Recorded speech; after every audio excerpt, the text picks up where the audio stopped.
শুভ নববর্ষ। আমি ছোটন সাহা। আজকে নতুন একটি আপডেট নিয়ে এসেছি আপনাদের কাছে। এই যে 50 পয়সাটি দেখছেন, এই ধরনের 50 পয়সা বা 25 পয়সা এগুলো আমি আগামী অক্ষয় তৃতীয়া অবধি কালেক্ট করব এবং অতিরিক্ত দাম দিয়ে। আপনাদের কাছে যদি থাকে অবশ্যই কমেন্ট করবেন,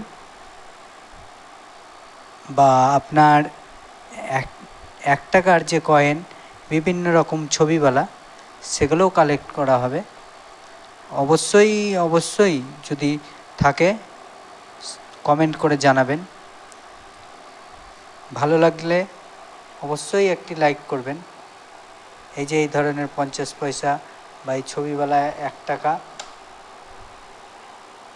এই যে এই ধরনের 50 পয়সা এগুলো আমি অতিরিক্ত দামে কালেক্ট করব আগামী অক্ষয় তৃতীয়া অবধি। যদি থাকে অবশ্যই কমেন্ট করবেন।